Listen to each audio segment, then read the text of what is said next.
My name's Danny Fenton and I'm an aeromodeller and an engineer. Join me on a fascinating journey where I show you some of the techniques used in scale aeromodelling. Hello again, modellers.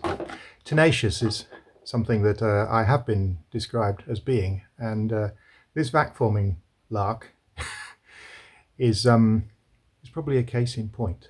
So just to put it all to bed, what I'm going to do is I'm going to reuse some of the plastic or PETG that I used for the quarter scale chipmunk canopy. And if you recall, it wasn't quite the sheet of plastic wasn't quite big enough to stretch over a quarter scale plug, and it just didn't work no matter what I tried. That plug has gone off to some friends in Watton to have it vac formed, and hopefully it's going to come out exactly how I was intending it to. I've asked them to do two. The first one, hopefully to be used on the model. The second one I may actually use to pour some of that Herculite that you've seen in the video that I showed very recently on how to form a more hard wearing plug from an existing vac form. So I'm hopefully going to do that, and I'll show you how I do that in the video. But what I'm going to do is I'm going to put the sheet of PETG that melted but didn't work back in the frame, and we're going to try and vac form the Herculite plug that we made in the last video. Actually, no, it wasn't the last video. The last video was repairing the undercarriage. But anyway, I digress. So we'll try and reuse that plastic to form over the 1/6 scale plug, but we'll still use the heater box that I used before and the vacuum table that's new, just to prove it all works and maybe draw a line underneath all of that process. So I've taken all the screws out around the edge to release the piece of styrene that we tried on the last attempt. That's going to get reused again. I'm going to put that back in the frame as well. So the beauty of using the nuts and bolts, as well as holding it really tight, it means that any failed attempts like this, we can take the sheet of plastic or PETG and put it back in the plug, or put it back in the frame. And here is a case to demonstrate this. This is the PETG sheet that we tried 3 or 4 times to form, and it wouldn't work, and we kept putting it back under over the heat, and it would go back to flat again, which was great. So what I intend to do is to put this back in the frame, and it actually goes in that way. The frame is keyed, so the two halves of the frames have to go together. And in fact, I'm just going to make sure that mark is clear. So 2 X's. And then the PETG sheet should also have a mark on it to indicate what orientation it is mounted in. I'm just checking that the holes actually line up, because if they don't, then it means it's in the wrong way, and it doesn't. So it must be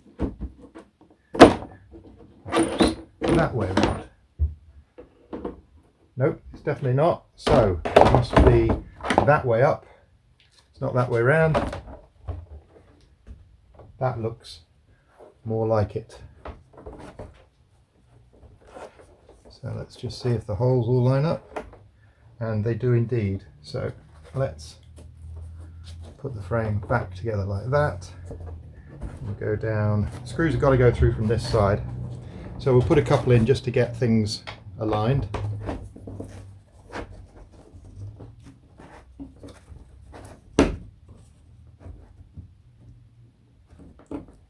If we can.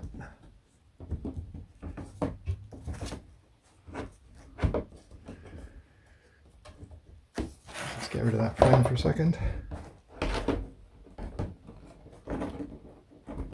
There we go. Making a meal of that.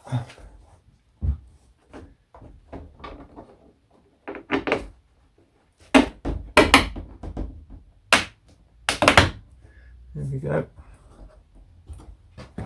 And this frame straight onto that one.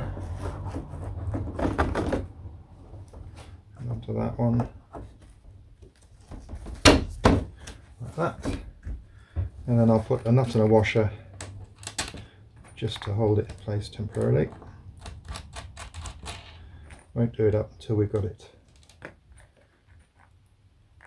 Won't tighten them up until they're all in place.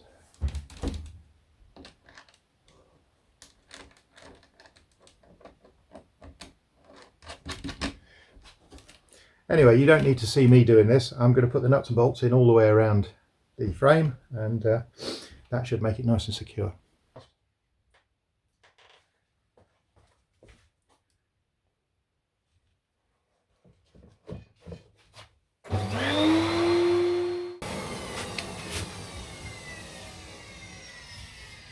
Well, you can see what happened here. We've got massive ridges formed in it.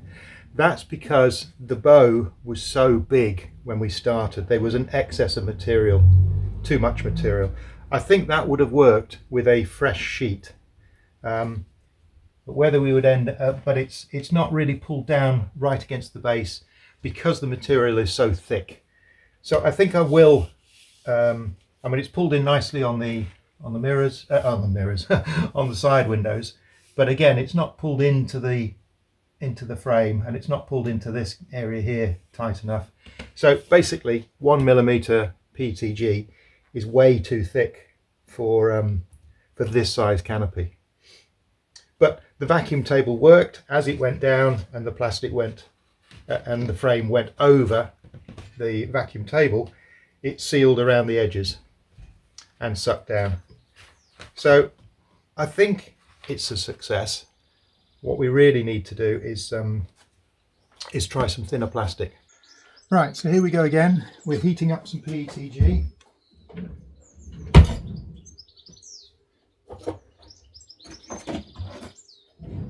This time we're using 0.5mm, which is much thinner.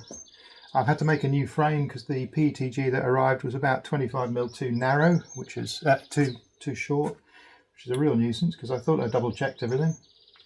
75 degrees already. All we're going to vac form this time is that 1/6 scale canopy, just to see if that will work. I'm going to close the door because we're getting a bit of a draft over this and it's cooling it down.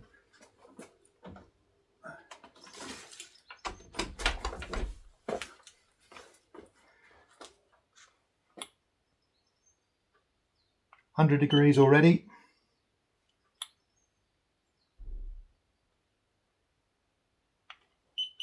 $105. No sign of sag yet. So although we've not got much sag, it's getting there. Now we still have a protective film on this side, so on the outside.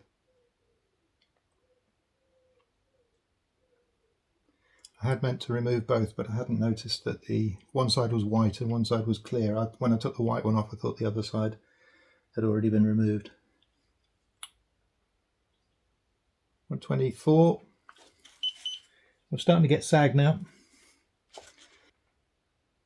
136. I'm going to turn it round. Let's find the gloves.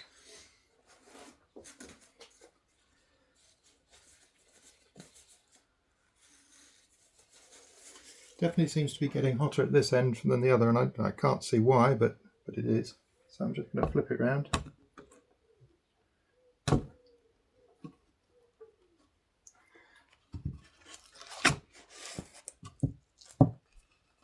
Because the frame's a little bit smaller than the box, I've had to put this piece of wood on just to close up that area. 128.8, 29, 131,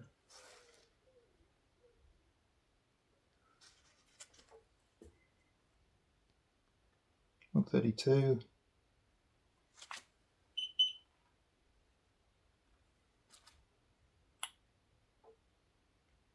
yeah, 132.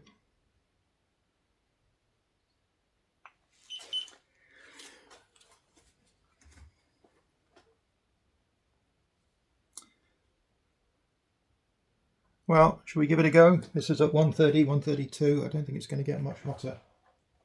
We'll whisk it over to the other one. Here we go.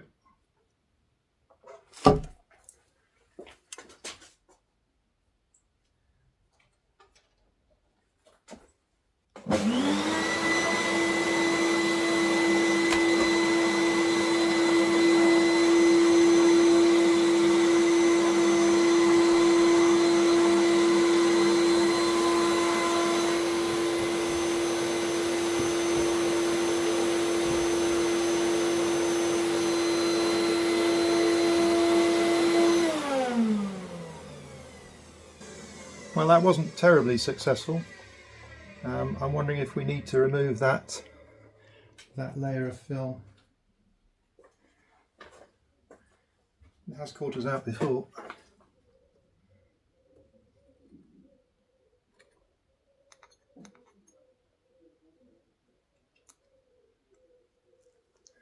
If I can do it while it's still hot.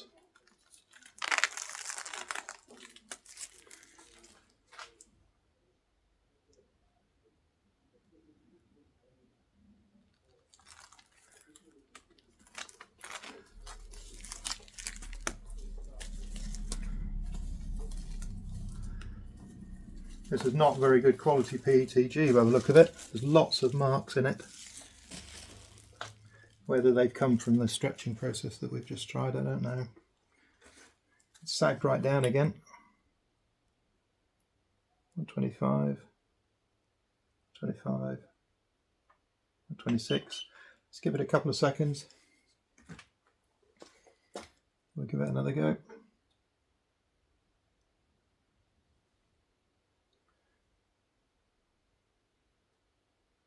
This obviously doesn't hold the heat quite as long as the thicker plastic, so it's cooling very quickly when it hits the mould, I would think. I'll try holding it on the sides this time, because it was flexing here, which was not very good.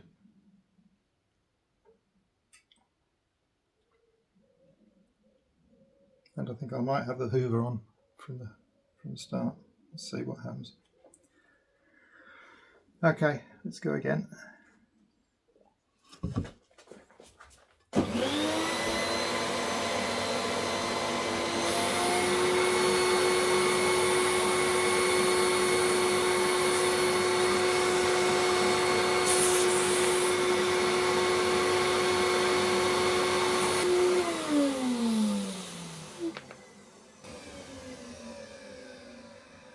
Well, better.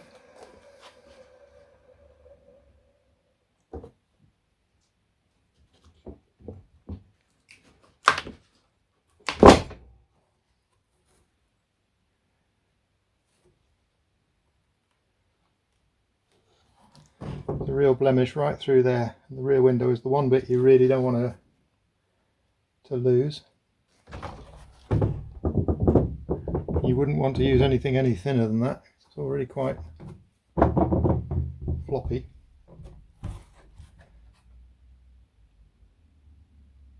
I think if we'd had better suction, the vacuum had been a bit stronger, we would have maybe done better. The only bit I really wanted was the top.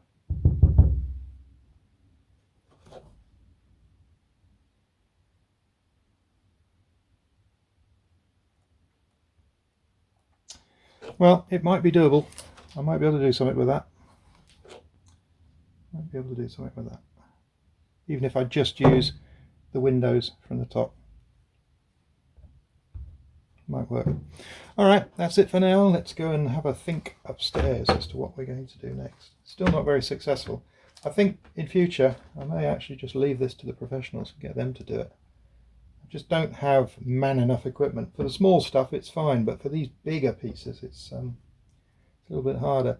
They actually use big compressed air tanks full of a vacuum and a foot switch or a lever or something that really whacks some suction on there really fast, much better than these shop vacuums can produce. But I mean, if I was building a scratch built airplane and I didn't have a canopy, I would now have a canopy. That's perfectly usable. It's just not maybe as highly defined as I'd like, but to be honest I like to put the frame on as a separate thing, so in a way that's actually fine. But I could just cut the whole top off and then put it on my existing canopy and make that better. So but it's usable. So there you go. Well, if this goes wrong, I'm in deep doo-doo.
This is a useful little tip.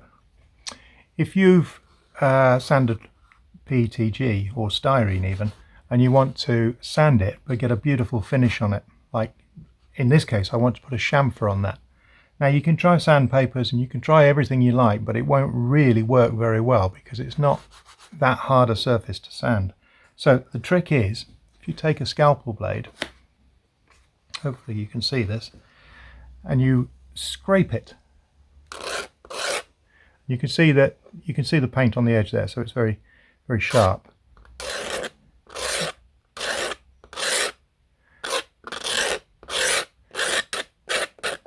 It's a very effective way of removing material but leaving a very clean edge.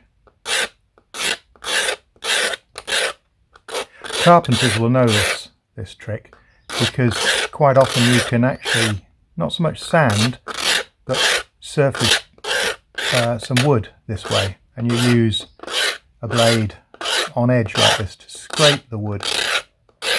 And as you can see, I'm now putting a nice chamfer on that. It's beautifully smooth. What I'm trying to do is effectively thin the edge of this so that it looks like it's aluminium slightly curved into this surface. As you can see, it's curved in other places, and I want this opening that I've done to do the same sort of thing.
Those of you that got one of these Robocraft plotter cutters will know exactly what I'm doing here.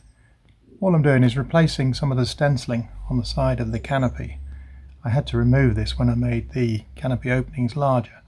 So this stencil here is in, not sure what the font is, to be honest, can't remember. Anyway, it doesn't really matter. So the text has been written and typed, and then it's been cut out on this MetaMark Type 7 masking film. And the characters are down to about 2.5mm in height, which is pretty small. Weeding it, i.e. taking the bits out, is quite hard when it's this small, but you'll see it's worth it. So all I'm going to do now is I've masked off just a small area, and that's enough because the airbrush actually puts a very fine amount of paint down, so it'll be fine. So I'm just going to spray that in, and that'll be the canopy more or less done for now. I had visions of making the handles work and actually latch to the front windscreen so that it didn't slide, but for competition use I tend to just put a piece of tape over it, just a bit of clear tape on the top just to keep it shut. Anyway, let's get that sprayed. So I'm just going to put a bit of this red in there. It's already thinned down. Won't need very much. Look at that last strip. If it's going to go, it's not going to go. Nope.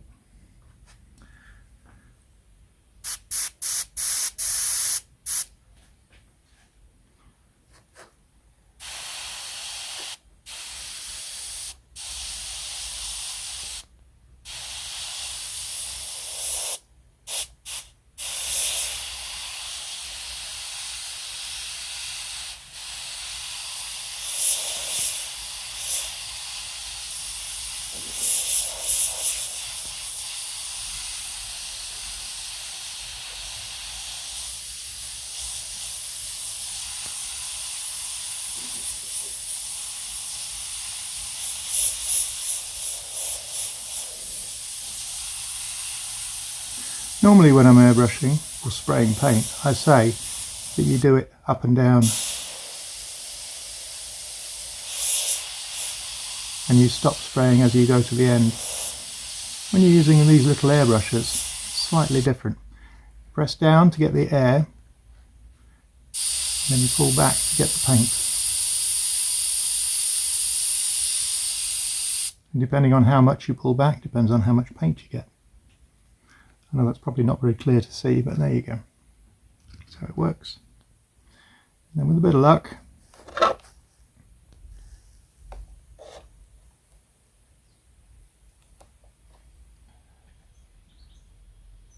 we have a stencil.